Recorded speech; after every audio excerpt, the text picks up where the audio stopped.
கர்த்தருடைய பரிசுத்த நாமத்து ஸ்தோத்திரம் உண்டாவதாக. நம்ம சங்கீதம் 135 பார்த்துட்டு இருந்தோம். 135 என்ன பார்த்துட்டு இருந்தோம்னா, கர்த்தருடைய ஊழியக்காரர்லாம் என்ன செய்யணும், கர்த்தரை துதிக்கணும். அடுத்தபடியாக என்ன சொன்னால், கர்த்தர் பெரியவர்னு சொல்லி என்ன செய்யணும், நம்ம சொல்லணும். ஏன்னா கர்த்தர் தான் பெரியவர். அடுத்தபடியாக அவர் தான் நமக்கு எல்லாவற்றுக்கும் என்ன செய்ய மேலான தேவர் அப்படின்னு சொல்லி தாவீது சொல்கிறத நம்ம பார்த்தோம். அடுத்தபடியாக கர்த்தர் என்ன செஞ்சார், எகிப்தில்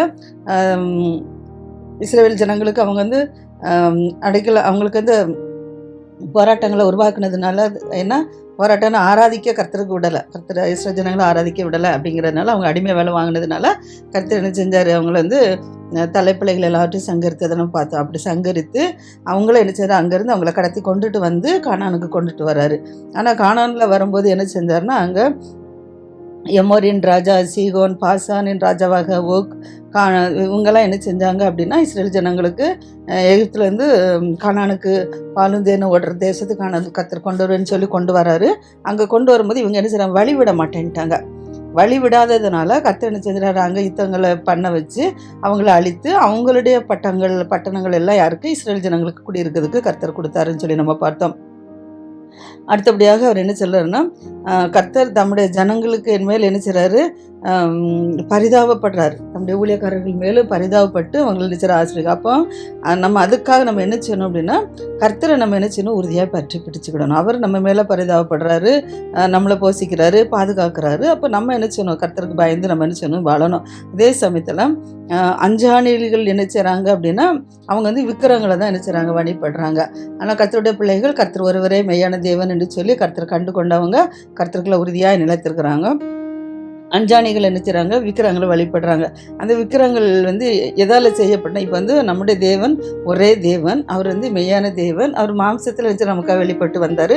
நம்மளை போல் என்ன செய்கிறார், ஒரு மனிதனாக நமக்கு இந்த பூமியில் இறங்கி வந்தார். ஆனால் அவர் தெய்வமாக இருக்கிறார். ஆனால் இப்போ அவர் என்ன செய்கிறார், பரலோக ராஜ்யத்தில் நமக்காக தர வேண்டுதல் படி கொண்டிருக்கிறாரு, நம்மளோட அசைவாடி கொண்டிருக்கிறார், நம்மளோடு இருக்கிறார். ஆனால் நம்ம எந்த நேரத்தில் அவரை கூப்பிட்டாலும் அவர் நமக்கு என்ன செய்கிறாரு, செவி கொடுக்குறாரு. ஆனால் அஞ்சாணிகளுடைய விக்கிரகங்கள் என்னதான், வெள்ளியும் பொண்ணும் மனுஷனுடைய கைவேலையுமா இருக்கான். வெள்ளினால இல்லை, பொண்ணுனால, இரும்புனால, இப்படி என்ன செய்கிறாங்க அப்படின்னா, அவங்க அஞ்சாணிகள் என்ன செய்கிறாங்க, விக்கிரகங்களை உருவாக்குறாங்க. அந்த விக்கிரகங்கள் மனுஷனுடைய கை வேலையாக இருக்கிறது. ஆனால் கர்த்தர் மெய்யான தெய்வம். அவர் என்ன செஞ்சார், தெய்வமாக இருக்கார். இந்த பூமியில் நமக்காக மனிதனாக செயல்பட்டு வந்தாருன்னு சொல்லி பார்க்குறோம். ஆனால் இது என்னென்னா, விக்கிரகங்கள் அது வச்ச இடத்துல தான் என்ன செய்யும் இருக்கும். அது வெள்ளினால செய்கிறாங்க, பொண்ணுனால செய்கிறாங்க, நமக்கு மனுஷங்களுடைய கை வேலைனால செய்கிறாங்க. எந்தெந்த இடத்துல வைக்கிறாங்களோ அந்த இடத்துல அப்படியே இருக்கும். ஆனால் அதுக்கு என்னச்சது, மனிதனை போன்று என்ன செஞ்சுருக்கு, காது, கண், வாய் எல்லாமே, கால், கை எல்லாமே இருக்குது. ஆனால் என்ன செய்யுது, செயல்படாது. அதுதான் இது. ஆனால் இது விக்கிரகங்கள். இவங்க ஒரு பொம்மை எடுத்துக்கிட்டால் பொம்மை என்ன செய்யுது, பேசுமா, பேசாது. அதே போல் தான் இந்த விக்கிரகங்கள் என்ன செய்யாது, இதுவும் பேசாது. இதுக்கு வாய் இருக்குது ஆனால் பேசாது, ஆனால் கண்கள் இருக்குது ஆனால் காணாது, ஆனால் காது இருக்குது ஆனால் கேளாது, வாயில் என்ன செய்யலை, சுவாசம் இல்லை. நம்ம வாயினால் என்ன செய்வோம், சுவாசம் பண்ணுறோம் மனிதர்கள், ஜீவன்கள், மிருக ஜீவன்கள் எல்லாமே என்ன செய்யும், வாயினால் சுவாசம் விடுறோம். ஆனால் இது உயிரில்லாததுனால என்ன செய்யுதுன்னா, உயிரில்லாத விக்கிரகமாக இருக்கிறதுனால அதுக்கு வாய் இருந்து பேச முடியல, கண்கள் இருந்து காண முடியல, காது இருந்து என்ன செய்யல, கேட்க முடியல, வாய் இருந்து சுவாசிக்க முடியல. ஆனால் இது யாரெல்லாம் பண்ணுறாங்களோ, அந்த விக்கிரக சிலையை பண்ணுறாங்களோ, பண்ணி யாரெல்லாம் நம்புகிறாங்களோ அவைகள்லாம் என்ன செய்வாங்க, அந்த விக்கிரகத்தை போட்டு தான் இருக்கிறாங்க. எப்படி அது கண் இருந்து பேச காணாதபடி, வாயிருந்து பேச அப்படி இருக்காங்களோ, இதே போல் தான் அதை யாரெல்லாம் உருவாக்குறாங்களோ, அதை யாரெல்லாம் நம்புகிறாங்களோ அவங்களும் என்ன செய்கிறாங்க, இதே போல் தான் என்ன செய்கிறாங்க, இருக்கிறாங்கன்னு சொல்லி பார்க்குறோம். என்னதான் சொன்னாலும் என்ன சொன்னால், அவங்க ஒரு செவிட்டு உரினை போல் இருந்துகிட்டு இருப்பாங்க. தான் காதுகள் அது போல் இருந்துகிட்டு இருப்பாங்க. இப்படிப்பட்டவங்கள அப்படி இருப்பாங்கன்னு சொல்லி பார்க்குறோம். ஆனால் கர்த்தர் என்ன சொல்கிறாருன்னா, இஸ்ரேல் குடும்பத்தார்னா யார், நம்ம தான் ஆபிரகாம், ஈசாக்கு, யாக்கோபுன்னு சொல்லி பார்த்தோம். அந்த யாக்கோபுக்கு பேர் தான் இஸ்ரவேல். அந்த இஸ்ரவேல் தான் கர்த்தர் வச்ச பேர் இஸ்ரவேல். அந்த இஸ்ரவேல் சந்ததி தான் நம்ம எல்லாரும். அதனால் கர்த்தர் சொல்கிறாரு, இஸ்ரேல் குடும்பத்தார் நீங்கள் என்ன செய்யுங்க, கர்த்தரை சோத்துறீங்கிறாரு. தாவீது சொல்கிறாரு, நம்மலாம் இஸ்ரேல் குடும்பத்தார். இஸ்ரேல் குடும்பத்தால் நினச்சிருங்க, நீங்கள் கர்த்தரை சோத்துறீங்க. ஆரோன் குடும்பத்தாரே கர்த்தரை சோத்துறீங்க. ஆரோன் குடும்பத்தார்னா ஊழியக்காரங்க குடும்பம். ஆரோன் குடும்பத்தாரே கர்த்தரை நினச்சிங்க சோத்துறீங்கிறாரு. லேவி குடும்பம்னா கர்த்தருக்கு பணிவிடை செய்கிறவங்க. இவங்கெல்லாம் என்ன செய்யுங்க, கர்த்தரை சோத்துறீங்க அப்படிங்கிறாரு.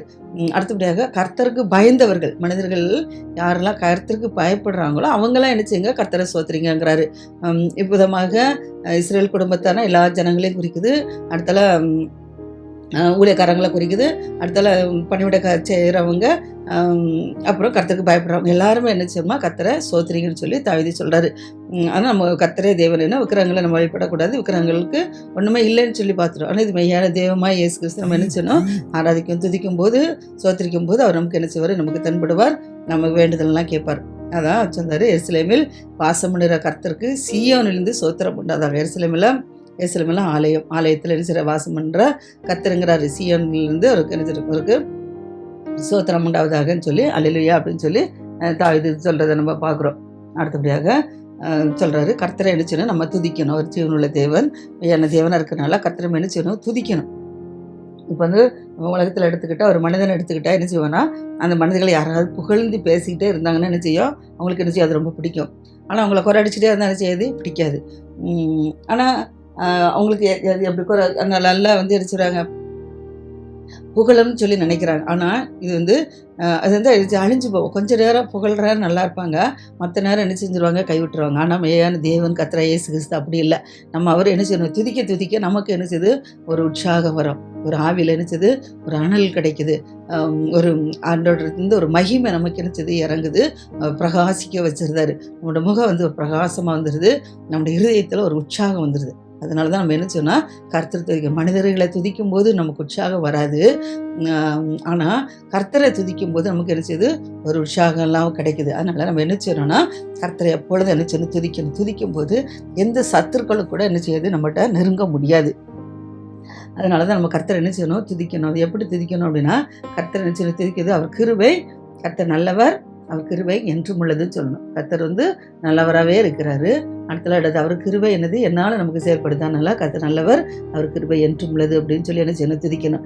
அடுத்தபடி தேவாதி தேவன் என்ன செய்யணும், தேவாதி தேவன் அவர் தான், அவர் என்ன செய்யணும், துதியுங்கள், அவர் கிருபை என்றும் உள்ளதுன்னு தாவீது சொல்கிறாருனால ஒவ்வொரு நாட்களும் நம்ம கர்த்தரை துதிக்கணும். நம்ம எப்படி துதிக்க எனக்கு தெரியலையே அப்படின்னு சொல்லி நம்ம யாரும் சொல்லக்கூடாது. இந்த தெரியலையா, தெரியலையா, அந்த சங்கீதத்தை சொல்லுங்கள். கர்த்தரை துதிங்கள், அவர் நல்லவர், அவர் கிருபை என்றும் உள்ளது. தேவனை துதிங்கள், அவர் கிருபை என்றும் உள்ளது. கர்த்தரை துதிங்கள், அவர் கிருபை என்றும் உள்ளது. ஒருவராய் பெரிய அதிசயங்களை செய்கிறவரை துதிங்கள், அவர் கிருபை என்றும். ஏன்னா கர்த்தர் தான் பெரிய அதிசயங்களை செய்கிறாரு. அதனால் அப்படிப்பட்டவர் என்ன செய்யணும், துதிக்கிறோம் நம்ம. அதான் அவர் கிருபை என்றும், கர்த்தருடைய கிருபை என்னால் நமக்கு இருக்குது. அதனால தான் சொல்கிற கிருபை என்றும் உள்ளது. அடுத்தால வானங்களை ஞானமாக உண்டாக்கின துதிங்கள், அவர் கிருபை என்றும் உள்ளது. வானங்களை கர்த்தர் எப்படி ஞானமாக நமக்கு உருவாக்கி வச்சுருக்காரு, அதில் எவ்வளோ இதெல்லாம் இருக்குது பார்த்தீங்களா வானத்துலேருந்து. அதனால தான் சொல்கிறாரு, வானங்களை ஞானமாக உண்டாக்கினரே துதிங்கள், அவர் கிருபை என்றும் உள்ளது. இடத்துல தண்ணீர்களுக்கு மேலே பூமியை பரப்பினரே துதிங்கள், அவர் கிருபை என்றும் உள்ளது. தண்ணீருக்கு மேலே பூமி என்ன கர்த்தர் பரப்பி வச்சுருக்கிறாரு. அதனால் எல்லாம் தனியாக தான் இருந்துச்சு. அதுதான் ஒரு இடத்துல ஒதுங்க வச்சு என்ன செஞ்சிருக்காரு, இப்போ பூமி ஆக்கி வச்சிருக்கிறாரு. தண்ணீருக்கெல்லாம் ஒதுங்கியிருக்கு. அதான் தண்ணீருக்கு மேலே என்ன செய்கிற பூமியை பரப்பின துதிங்கள், அவருக்கு கிருபை என்றும் உள்ளது. பெரிய சுடர்களை உண்டாக்கின துதிங்கள், அவருக்கு கிருபை என்றும் உள்ளது. பெரிய சுடர்கள் எது, சூரியன் நமக்கு பெரிய சுடராக வானத்தில் நினைச்சாரு, உண்டாக்கி வச்சிருக்கிறாரு. அதனால் பெரிய சுடரை உண்டாக்கினவர் என்ன செய்யுங்க, துதிங்க, கிருபை என்றும் உள்ளது. அடுத்தல பகலில் ஆள சூரியனை படைத்தவரை துதிங்கள், அவர் கிருபை என்றும் உள்ளது. பெரிய சூரியன், சிறிய சூரியன், நட்சத்திரம் இதெல்லாம் கர்த்தர் வச்சிருக்காரு, உண்டாக்கி வச்சிருக்காரு. இரவில் ஆள சந்திரனை உருவாக்கி வச்சிருக்காரு, நட்சத்திரங்களை உருவாக்கி வச்சிருக்காரு. இதெல்லாம் யாரு, கர்த்தர் தான் படைச்சு வச்சிருக்காரு. அதனால் அவர்பட்டவர் என்ன செய்யுங்க, துதிங்க, அவர் கிருபை என்றும் உள்ளது. விக்கிரகங்களை எதுவுமே உருவாக்கல. விக்கிரகங்கள் நினைச்சது அது ஒரு பிசாசு மாதிரி இருந்து நினச்சது மக்களை அழிக்க தான் செய்யுது. அதுக்கு என்ன செய்யல, ஆவி உயிர் இல்லை. ஆனால் தேவன் உயிரோட இருக்கிறனால உலகத்தை சர்வ சிருஷ்டி உலகம் எல்லாத்தையும் கருத்து தான் என்ன செஞ்சார், படைத்தாருன்னு சொல்லி நம்ம பார்க்குறோம். அதான் சொன்னார், இரவில் ஆளை கருத்து நினைச்சிருக்காரு, சந்திரனை வச்சுருக்காரு, நட்சத்திரங்களை வச்சுருக்காரு, பகலால் சூரிய சந்திரனை வச்சுருக்கிறார். அதனால் இப்படிப்பட்டவர் என்ன செய்யணும், துதிங்க, அவர் கிருபை என்றும் உள்ளது. இந்த சங்கீதத்தை தினமும் என்ன செய்யுங்க, சொல்லி சொல்லி ஜெபிங்க, துதிங்க. துதிக்கும் போது நமக்கு நினச்சது அந்த நாள் ஃபுல்லாக எந்த சத்துருவங்களை தொடாது, எந்த போராட்டங்களை வராது, நமக்கு ஆவியில் நம்மளுக்கு உற்சாகம் இருக்கும். நம்ம எந்த வரையும் சோர்ந்து போக மாட்டோம். நினச்ச காரியங்கள் எல்லாம் நமக்கு அற்புத அடையாளம் நடக்கும். அதனால் 36 சங்கீதத்தை மறக்காதபடிக்கு நம்ம அதிகாலையில் எழுந்தோன்னு என்ன செய்வோம், துதிப்போம். அடுத்தல சொல்றது, எகிப்தருடைய தலைச்சங்களை சங்கரித்திர துதிங்கள், அவருக்கு இருப்பேன் என்று உள்ளது. ஏன்னா எகிப்தில் தலைச்சங்களை சில ஜனங்களை ஆராதிக்க விட மாட்டேன்னு சொன்னதுனால கத்தறிஞர் தலைப்பிள்ளை சங்காரத்தை கொடுத்து 10 வாதைகளை கொடுத்தாரு, 9 வாதைகளை கொடுத்தாரு, அப்படியே விடலை. கடைசியில் 10வது வாதை தலைப்பிள்ளை சங்கரத்தை கொடுக்கும்போது தான் என்ன செஞ்சாங்க, விட்டாங்க. அதனால தான் எகிப்தியர் தலைச்சங்கிலி சங்கரத்தை துதிங்கள், அவர் கிருபை என்றும் உள்ளது. அவர் நடுவிலேருந்து இஸ்ரவேலை புறப்பட பண்ணார். ஏன்னா அங்கேருந்து எகிப்திலேருந்து இஸ்ரேல் ஜனங்களை என்ன செஞ்சார், கானானுக்கு புறப்பட பண்ணார். அதான் அவர் நடுவிலேருந்து இஸ்ரவேலை புறப்பட பண்ணவரை துதிங்கள், அவர் கிருபை என்றும் உள்ளது. அடுத்ததாக பலத்த கையினாலும் ஓங்கி புயத்தினாலும் அதை செய்தவரை துதிங்கள், அவருக்கு கிருபை என்றும் உள்ளது. ஏன்னா கர்த்தர் பலத்த கையினால் ஓங்கி புயத்தினால செங்கடலை 2 பிரித்து என்ன செஞ்சார், பார்வோன் சேனை விரட்டிட்டு வந்தாங்க. ஆனாலும் இவங்களை என்ன செஞ்சார், கர்த்தருடைய ஓங்கிய புயத்தினாலும் கர்த்தர் என்ன செஞ்சார், அந்த பலத்த கையினாலும் அந்த அற்புதங்களை செஞ்சு செங்கடல் 2 பிரிந்து வெட்டாந்திரை நடந்து வர போல் என்ன செஞ்சார், அவங்கள கொண்டுட்டு வந்தார். அதான் சிவந்த சமுத்திரத்தை 2 பிரித்தவரை துதிங்கள், அவர் கிருபை என்றும் உள்ளது. அடுத்தல அது நடுவிலே இஸ்ரவேல் ஜனங்களை என்ன செஞ்சார், கடந்து போக பண்ணினார். இந்த வட்டாந்திரையா உருவாக்கி அது வெளியே இஸ்ரவேல் ஜனங்கள் இந்த கடந்து வந்தார். அதான் அவர் கிருபை என்றும் உள்ளது. அடுத்தல பார்வனையும் சேனையும் சிவந்த சமத்து கவிழ்த்து போட்ட துதிங்கள், கிருபை என்றும் உள்ளது. ஏன்னா இவங்க என்ன செஞ்சாங்க, இஸ்ரவேல் ஜனங்களை ஐயோ போயிட்டாங்களே, உங்களை விட்டுட்டோமே, விடமாட்டேன்னு சொல்லி கல்லாக இருந்தாங்க. அதுக்கப்புறம் இந்த தலைப்பிள்ளை சங்காரம் இருந்தோன்னே விட்டுட்டாங்க, பயந்து போய் விட்டாங்க. திரும்பவும் ஐயோ இவங்க போயிட்டாங்களே, இவங்க இருந்தால் தான் நமக்கு வேலை செய்ய இருக்க முடியும், இவங்க இல்லைன்னா நமக்கு வேலை செய்ய ஆளில்லையே அப்படின்னு சொல்லிட்டு நினைச்சாங்க. அதுக்கப்புறம் இருதயத்தை கல்லாக்கிட்டு பார்வன் நினைச்சாரு, உங்களை விரட்டிட்டு வராங்க. வரும்போது தான் இவங்களாம் அவங்களுக்கு கர்த்தர் சொந்த சமூகத்தில் வழி உருவாக்கி கொடுத்ததுனால இப்போ இவங்களே என்ன செய்றாங்க, அவங்கள விரட்டிட்டு வராங்க. அது வழியே வந்தாங்க. ஆனால் வரும்போது கர்த்தர் என்ன செஞ்சார், அவங்கள அந்த செங்கடலில் என்ன செஞ்சாரு, மூழ்கி போக வச்சுட்டாரு. இவங்க வந்து எதிராக செயல்பட்டு வந்தாங்க, அவங்கள அழிக்கணுன்ட்டு. அதனால் கர்த்தர் என்ன செஞ்சார், அவங்கள அதில் அழிச்சு போட்டுட்டு இவங்கள என்ன செஞ்சார், பாதுகாத்து கானான் தேசத்துக்கு கொண்டு வந்தார். அதான் பெரிய ராஜாக்களை பார்வனை சேனையும் சிவந்த சமத்துக்கு கழுத்து போட்டு துதிங்கள், அவருக்கு கிருபை என்றும் உள்ளது. இடத்துல சொல்லணும். இப்போ நம்ம வந்து நமக்கு வந்து அநேக போராட்டங்களை உருவாக்குறாங்க, கிரகட்டங்கள் எல்லாம் தாக்குது. எந்தெந்த கட்டுகள் தாக்குனாலும் நம்ம என்ன இந்த இது சொல்லும்போது அந்த பார்வன் சேனையாகிய சத்துருக்கள் என்ன செய்கிறோம், நம்மளை விட்டு கர்த்தர் முறியடிச்சு போட்டுருவார். அதுதான் என் காலத்தில் நமக்கு இருக்கும்போது கர்த்தர் நம்மளை விடுவிச்சிருக்கிறாரு. அதெல்லாம் சொல்லி தான் நம்ம இதை சொல்லும்போது எல்லாமே அடங்கிறதுனால இந்த 136 சங்கீதத்தை தினமும் சொல்லி கர்த்தர் என்ன செய்யணும், துதித்து சோத்திரத்தை நம்ம என்ன செய்வோம், ஜெபிப்போம். அடுத்தவள தம்முடைய ஜனங்களை வனாந்தில் நடத்தின கிருபை என்றும் உள்ளது. அடுத்தல பெரிய ராஜாக்களை சங்கரித்தவரை துதிங்கள், கிருபை என்றும் உள்ளது. பெரிய ராஜாக்கள்லாம் யார், அவங்க பார்வன் சேனைகள் எல்லாம் ராஜாக்கள் எல்லாம் வந்து அவங்க எல்லாருமே என்ன செஞ்சுட்டா சங்கரிச்சிட்டாங்கல்ல, அதனால அப்படிப்பட்டவரை துதிங்கள், கிருபை என்றும் உள்ளது. அடுத்தல பிரபலமான ராஜாக்கள் அழித்தர துதிங்கள், கிருபை என்றும் உள்ளது. பிரபலமான ராஜாக்கள் கூட என்ன செஞ்சுட்டாங்க, அழிக்கப்பட்டாங்க. அதுக்குள்ள எமோரின் ராஜாவாய் சீகோனை அழித்தவர் துதிங்கள், அவருக்கு கிருபை என்றும் உள்ளது. பாசானின் ராஜாவாய் ஓகி அழித்தவர் துதிங்கள், கிருபை என்றும் உள்ளது. ஏன்னா இவங்களாம் நினச்சிட்டாங்க, இஸ்ரேல் ஜனங்க வழிவிட மாட்டேன்ட்டாங்க. கானானுக்கு எகிப்திலிருந்து வழி நடத்திட்டு வரும்போது அவங்களுக்கு வழி கொடுக்காததுனால அவங்களோட யுத்தம் என்ன செஞ்சாங்க, அவங்கள அழிச்சு போட்டாங்க. அதான் நமக்கும் இதே போல் நமக்கு யார் யாரெல்லாம் தடையாக செயல்படுறாங்களோ அப்படி நம்மளை முன்னேற விடாதபடிக்கு தடைகளை கொண்டு வர்றவங்களையும் கர்த்தர் செஞ்சுருவார், அழிச்சு போட்டு நம்மளை என்ன செஞ்சார், நன்றாக வைப்பார். அதுக்கு தான் இது எம்மோரின் ராஜாவாய் பாசான் ராஜாவாய்களை நினைச்சிடறோம், ஓகே அழித்தவரெல்லாம் துதிங்க அப்படின்னு சொல்கிறாரு. அடுத்தபடியாக அவர்கள் தேசத்தை சுதந்திரமாக தந்தவர். ஏன்னா அந்த எம்மோரின் ராஜா பாசான் ராஜா அழிச்சிட்டு அவங்க ஜனங்களை எல்லாம் அழிச்சிட்டு மிருக ஜீவன்லாம் வச்சுக்கிட்டாங்க. அதான் அந்த தேசத்தை போய் யார், கானானியர்கள் இஸ்ரேலுக்கு கிடைச்சிறாங்க, சுதந்திரிக்க கர்த்தர் கொடுத்தாரு. அதான் அவர்கள் தேசத்தை சுதந்திரமாக தந்தவரை துதிங்கள், அவருக்கு கிருபை என்றும் உள்ளது. நமக்கும் நம்முடைய சத்துருக்கள் மத்தியில் நம்ம எவ்வளோ போராட்டத்தின் மத்தியில் நம்ம வெற்றியே பெற மாட்டோம்னு இருக்கிற சூழ்நிலையிலையும் கர்த்தர் நமக்கு கிடைச்சார், ஜெயத்தை கொடுத்து நம்மளை பாதுகாத்து வச்சிருக்கிறார், சுதந்திரமாக வச்சு. அதை தான் நம்ம என்ன சொல்கிறோம், நன்றி சொல்லி தெரிஞ்சுக்கிறோம், கர்த்தருக்கு துதிங்கள்னு சொல்லி சொல்கிறோம். அடுத்தபடியாக அவர் தம்முடைய தாசனாகிய இஸ்ரவேலுக்கு சுதந்திரமாகவே தந்துருங்க. தாசனாகிய இஸ்ரவேலுக்கு என்ன சுதந்திரமாகவே என்ன செஞ்சார், கொடுத்தாரு. அதனால் அது கிருபை என்றும் உள்ளது. நம்முடைய தாழ்வில் நம்ம நினைத்தரை துதிங்க. நம்ம வந்து தாழ்ந்து இருக்கிற சூழ்நிலையில் நம்ம கர்த்தர் என்ன செஞ்சார், நம்மளை உயர்த்தினார். அதனால் அது நினைச்சு நிச்சயமா நம்ம தாழ்வில் நினைத்தவரை துதிக்கணுமா, அது கிருபை என்றும் உள்ளது. நம்முடைய சத்துருக்களின் கையில் நம்ம விடுதலை பண்ணி நடத்துதிங்க. நம்முடைய சத்துருக்களுக்கு எதிராக செயல்பட்ட சத்துருக்கள் கையிலேருந்து நம்மளை விடுவித்துறதுனால அது என்று சொல்லி கர்த்தரை துதிக்கணும், கிருபை என்றும் உள்ளது. மாம்ச தேவங்கள் யாவுக்கும் ஆகாரம் கொடுக்கிற துதிங்க.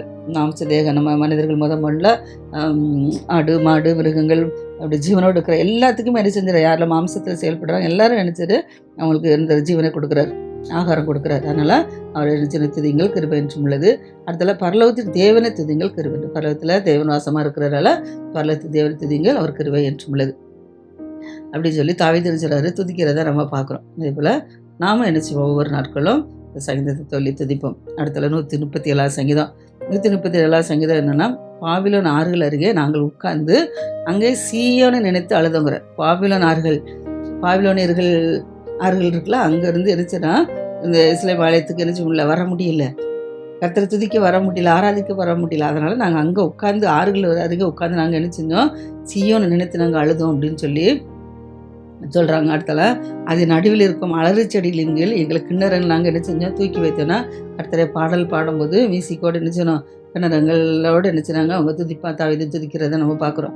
அதனால தான் அவர் சொல்றாரு, எங்களுக்கு வந்து நாங்கள் பார்வோன் ஆறுகள் அருகே நாங்கள் உட்காந்து என்ன செய்கிறோம், சீயோனை நினைச்சு அழுதோம். எங்களுக்கு கிண்ணறங்களை நாங்கள் என்ன செஞ்சோம், அது வைக்கிறக்கு இடம் இல்லாதபடிக்கு அலறு செடி மேலே நாங்கள் என்ன செஞ்சோம், வச்சோம் அப்படிங்கிறாரு. அதனால் எங்களை யாரெல்லாம் சிறைப்பிடித்தார்களோ, எங்களை யாரெல்லாம் பாடல்களை பாட விடாதபடிக்கு எங்களை ஆக்குனாங்களோ, எங்களை பாழாக்கிறவர்கள் மங்கள கீதத்தை விரும்பி சீயோனின் பாட்டுகளில் சிலதே எங்களுக்கு என்ன செய்யுங்க பாடுங்கள்னு சொன்னாங்களாம். யாரெல்லாம் எங்களை சிறைப்பிடிச்சு வச்சாங்களோ அவங்க கூட என்ன செய்கிறாங்க, மங்கள பாட்டை விரும்பி எங்களுக்கு இந்த சீயோனில் உள்ள பாட்டுகளை கொஞ்சம் எங்களுக்கு பாடுங்கன்னு சொல்லி சொன்னாங்க அப்படின்னு சொல்கிறாரு. அப்போது அது சொல்கிறார், நாங்கள் பாபிலோன் ஆறுகள் அருகே உட்காந்து நாங்கள் அழுறோம், எங்களுக்கு பாடலில் பாட முடியலன்னு அலறி செடியில் வச்சு எங்கள் கிணறுகளை தூக்கி வச்சுருந்தோம். ஆனாலும் எங்கள் பாடல்கள் அவங்க விரும்பி என்ன செஞ்சாங்க, இது நீங்கள் இது உங்கள் பாடலில் சீயோன் பாடல் வச்சு எங்கள் சிலதை பாடுங்கன்னு சொல்லி சொன்னாங்க. நாங்கள் சொன்னாங்க, ஆனால் கர்த்தரின் பாட்டை நாங்கள் என்ன செய்வோம், அந்நிய தேசத்தில் நாங்கள் எப்படி பாடுவது எப்படின்னு சொல்லிட்டு அவங்க என்ன சொல்லியா, அந்நிய தேசத்தில் கர்த்தருடைய பாடல்களை பாடலையா. அதான் எருசலேமே, நான் உன்னை மறந்தால் என் வலதுகை தன் தொழிலை மறப்பதாக. எருசலேம்னா நம்ம கர்த்தருடைய ஆலயம், நம்ம என்ன செய்யணும், ஆலயத்தை நம்ம மறந்தா நம்முடைய மறந்தா நம்மளோட வலதுகை என்ன செய்யணும், நம்ம தொழிலை மறந்துடுமா. நம்ம ஆண்டர் ஆலயத்தை மறந்தால் தொழிலை நம்ம மறக்கக்கூடிய சூழ்நிலை நமக்கு உருவாயிருமா. அதனால் கர்த்தருடைய ஆலயத்தை நம்ம என்ன செய்யக்கூடாது, மறக்கக்கூடாது. அடுத்தபடியாக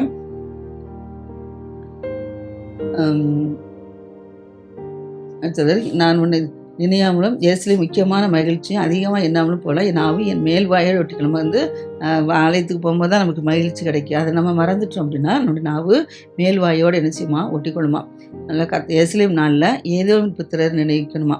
எருசலேம் நாளில் ஏதோம் புத்திரர் அவங்க வந்து என்ன செய்கிறாங்க, நமக்கு இஸ்ரேல் ஜனங்கள் என்ன செய்கிறாங்க, வழி விட்டாங்க. அதனால் ஏதோம் புத்திரர் என்ன செய்யணுமா, ஆலயத்துலேருந்து நினைக்கணும், வழி விட்டவரை என்ன செய்யுமா நினைக்கணுமா. ஏன்னா இவங்க எமோரியர்கள் பாசானுக்குள்ளே இடம் விடலை, ஆனால் ஏதோ மக்கள் என்ன செஞ்சாங்க, நம்ம வழி விட்டாங்க. அதனால் அவர் என்ன செய்யணுமா, அப்படிப்பட்டவர்கள் என்ன செய்யணுமா நினைக்கணுமா. நமக்கு உதவி செஞ்ச மக்களை என்ன செய்யணுமா நினைக்கணுமா. அவர்கள் என்ன செய்வாங்க, அதை எடுத்து போடுங்கள், அஸ்திவாரம் மட்டும் எடுத்து போடுங்கள் என்று கூட என்ன செஞ்சாங்க சொன்னாங்க. ஆனாலும் என்ன செஞ்சால் அவங்களுக்கு நம்ம என்ன செய்யணும், அவங்கள நினைக்கணும் அப்படிங்கிறாரு. அடுத்தல பாபிலோன் குமாரத்தையே பாழாய் போகிறவளே, நீ எங்களுக்கு செய்தபடி உனக்கு பதில் செய்கிறவன் பாக்கியவான்னு சொல்கிறான். பாபிலோன் உள்ள குமாரத்தை என்ன செய்கிறாங்க, அவங்க வந்து பாழாய் போகிறவங்க. ஆனால் எங்களுக்கு நீ செய்தபடி உனக்கு நாங்கள் என்ன செய்வோம், பதில் யாரெல்லாம் செய்கிறாங்களோ அவங்களாம் யார் பாக்கியவான்கிறார். அடுத்தல உன் குழந்தைகளை பிடித்து கல்லின் மேல் மோதி அடிக்கிறவன் பாக்கியவான்கிறார். பாபிலோனுடைய குமாரத்தினுடைய பிள்ளைகளை பிடிச்சி கல்லில் மேலே யார் மோதி அடிக்கிறாங்களோ அவங்கள பாக்கியவான்கிறார். ஏன்னா அவங்க அந்த அளவில் என்ன செய்கிறாரு, விக்கிரகங்களை பின்பற்ற மற்ற ஜனங்களை என்ன செய்கிறார், பாழாய் போகிற. இப்போ இந்த தேசத்தில் பாருங்கள், தேசத்தில் என்ன அழிவுக்கு மேல் அழிவு கிறிஸ்தவங்களுக்கு வந்துட்டுருக்கு. அதான் இப்படிப்பட்டவங்க நினச்சது பிடித்து கல்லின் மேல் மோதிடிக்கிறவன் பாக்கியவான் அப்படின்னு சொல்லி சொல்கிறத பார்க்குறோம். அடுத்தபடியா சங்கீதம் 138 எழுதுகிற தாவீது சங்கீதம். தாவீது என்ன சொல்கிறாருன்னா, உண்மை என் முழு இதயத்தோடு நான் துதிப்பேங்கிறார். கர்த்தரை நான் முழு இதயத்தோடு நினச்சிவேன், துதிப்பேன். தேவர்களுக்கு முன்பாக உண்மை நான் நினச்சிவேன், கீர்த்தனை பண்ணுவேங்கிறார். எல்லா தேவர்களை விட நான் நினைச்ச உண்மை நினச்சிவேன், நான் கீர்த்தனை பண்ணுவேங்கிறார். அதனால் உமது பரிசுத்த ஆலயத்துக்கு நேராக நாங்கள் நினச்சிவோம் பணிந்து உமது கிருபை நிமித்தமும் உமது உண்மை நிமித்தமும் உங்களுடைய நாமத்தை நாங்கள் நினச்சிவோம் துதிப்போங்கிறார். பரிசுத்த ஆலயத்துக்கு நேராக என்ன செய்யணுமா, பணிந்து உமது கிருபை நிமித்தமும் உங்களுடைய உண்மை நிமித்தமும் உமது நாமத்தை நாங்கள் என்ன செய்வோம் துதிப்போங்கிறாரு. உமது சகல பிரஸ்தாபத்தை பார்க்கலாம் உமது வார்த்தையை நீர் என்ன செஞ்சிரு மகிமைப்படுத்திருக்கிறீங்கிறார். வார்த்தைன்னா தேவனுடைய வார்த்தை, வேதத்தில் உள்ள ஒவ்வொரு வார்த்தைகளும் தேவனுடைய வார்த்தை. இதை என்ன செஞ்சது கர்த்தர் மகிமைப்படுத்தி வச்சிருக்கிறார். அதனால் சொல்றாரு, நீர் உங்களுடைய வார்த்தையை என்ன செஞ்சு மகிமைப்படுத்திருக்கிறீங்கிறார். அதனால் நான் குறிப்பிட்ட நாளில் எனக்கு என்ன செஞ்சார், எனக்கு மறு உத்தரவு வரலினேர், என் ஆத்மாவிலே பலன் தந்து என்னை தைரியப்படுத்தினீருங்கிறார். குறிப்பிட்ட நாளில் எனக்கு நீ மறு உத்தரவு கொடுத்தீர், என் ஆத்மாவில் பலன் தந்து என்ன செஞ்சார், என்னை தைரியப்படுத்தினீர். நல்லா கர்த்தாவே, பூமியின் ராஜாக்கள் எல்லாரும் உமது வாயின் வார்த்தைகளை கேட்கும்போது உண்மை துதிப்பார்கள். பூமியின் ராஜாக்கள்லாம் வாயின் வார்த்தைகளை கேட்கும்போது என்ன செய்வாங்க, உண்மை துதிப்பார்கள்னு சொல்கிறாரு. அதனால் கர்த்தரின் மகிமை பொருந்திய கர்த்தர் மகிமை என்ன செய்யுது பெரிதாக இருக்குங்கிறார். கர்த்தரை நம்ம துதிக்கும்போது கர்த்தருடைய மகிமை என்ன செய்யுது பெரிதாக இருக்குது. அதனால் கர்த்தரின் வழிகளே என்ன செய்யணுமா நம்ம பாடணுமா. கர்த்தரை புகழ்ந்து என்ன செய்யணும் நம்ம கற்று தந்தெல்லாம் கொண்டு போயிட்டு நடக்க வேண்டிய வழி உனக்கு காட்டுவேன், கண்ணை வைத்து உனக்கு ஆலோசனை சொல்லுவேன்னு சொல்லும்படி நமக்கு நடக்க வேண்டிய வழியை கர்த்தர் காமிக்கிறனால கர்த்தரை என்ன செய்யணும் நம்ம பாடணுமா. அடுத்தல கர்த்தர் என்ன செய்கிறாரு உயர்ந்தவராக இருக்கிறார். கர்த்தர் உயர்ந்தவராக இருக்கிறாரு. அதனால என்ன செய்யறது தாழ்மையில என்ன செய்கிறாரு நோக்கி பார்க்கிறார். அவர் உயர்ந்தவராக இருந்தாலும் தாழ்மையில என்ன செய்கிறார் கர்த்தர் நோக்கி பார்க்கிறார். ஆனால் மேட்டிமையானவனை தூரத்துலேருந்து என்ன செய்கிறார் அறிகிறாராம். அப்போ நம்ம என்ன சொன்னால் கர்த்தர் அவர் பெரியவர், அவர் உயர்ந்தவர், அவர் மேலானவர் சொல்லி என்ன செய்யணும் நம்ம புகழணும். அதுக்கு நம்ம தாழ்மைப்படுத்தணும். நம்ம என்ன செய்யணும் நம்ம தாழ்மைப்படுத்த அநேக அதிகாரிகளுக்கு முன்பாக பணியோட சிறகு தாழ்ந்து போய் நிற்பாங்க. அதே போல் நம்ம என்ன செய்யணும் நமக்கு அவர் பெரியவராக இருக்கிறாரு, நம்மளோட தெய்வமாக இருக்கிறாருனால நம்ம அவருக்கு என்ன செய்யணும் அவருக்கு முன்பாக நம்ம தாழ்மைப்படும் போது கர்த்தர் நிச்சயமாக நம்மளை என்ன செய்ய நம்ம தாழ்மையை நோக்கி பார்க்கிறார், நமக்கு உதவி செய்கிறார். ஆனால் மேட்டிமையான சிந்தையோடு மேட்டிமையான இடத்துல நம்ம இருந்தோம் அப்படின்னா நம்மளை கர்த்தர் என்ன செஞ்சுருவார் கைவிட்டுருவார். அவர்களை தூரத்தில் தான் அறிவார். நமக்கு உடனே பதில் நிச்சயம் கிடைக்காதான். அதனால் நான் துன்பத்தில் நடுவே நடந்தாலும் நீர் என்ன செய்வீர் என்னை உயிர்ப்பிப்பீர் நம்ம கர்த்தரை தாழ்மைப்படும் போது நம்ம எவ்வளவுதான் துன்பத்தில் இருந்தாலும் கர்த்தர் நம்மளை என்ன செய்வாராம் உயிர்ப்பிப்பாராம். நம்முடைய சத்துருக்கள் கோபத்துக்கு விரோதமாக கையை என்ன செய்வார் அண்ணிட்டு வரான், வலதுகரம் என்னை ரட்சிக்குங்கிறார். அதில் கர்த்தர் எனக்காக யாவையும் என்ன செய்வார் செய்து முடிப்பார். கர்த்தர் நமக்காக யாவையும் செய்து முடிக்கிறார். கர்த்தாவே உமது கிருபை என்றும் உள்ளது. கர்த்தர் நமக்காக யாவையும் செய்து முடிக்க போகிறனால கர்த்தர் கிருபை என்றும் உள்ளது. உமது கரத்தின் கிரியைகளை என்ன செய்வாங்க நீங்களா விடாத இருப்பீராகங்கிறார். கர்த்தர் நமக்காக யாவையும் செய்து முடிக்க போகிறனால அவர் கிருபை என்று உள்ள பார்த்து நம்ம சங்கீதம் 136 நிறைய பார்த்தோம் சொல்லி கர்த்தர் இது எங்களுக்கு கிருபை என்றும் உள்ளதுன்னு சொல்லி. அதே போல் இதுலேயும் கர்த்தர் கிருபை என்றும் உள்ளதுன்னு சொல்லி இந்த கரத்தின் கிரியைகளை நீங்களே விடாதிருப்பீராக. கர்த்தருடைய கரத்தை நீட்டினால தான் நம்ம என்ன செய்ய நம்ம ஆசிரியருக்கு விட முடியும். நம்ம கையை கரத்தை நீட்டிட்டு எடுத்துட்டாருன்னா நமக்கு ஒன்றும் செய்ய முடியாது. ஆனால் கர்த்தருடைய கிரியைகளை நீங்களே விடாது திருப்பிறாகன்னு சொல்லி தாவீது சங்கீதம் பாடுறதுன்னு பார்க்குறோம். அதனால் நம்ம இதயத்தோடு கர்த்தரை ஒவ்வொரு நாளும் தேடுவோம், கர்த்தர் முழுவதோடு துதிப்போம், அவர்களை பாடல்களை பாடி கீர்த்தனம் பண்ணுவோம். கர்த்தர் நம்மளை என்ன செய்வார் நம்ம ஆசீர்வதிப்பாராக. ஆமென்.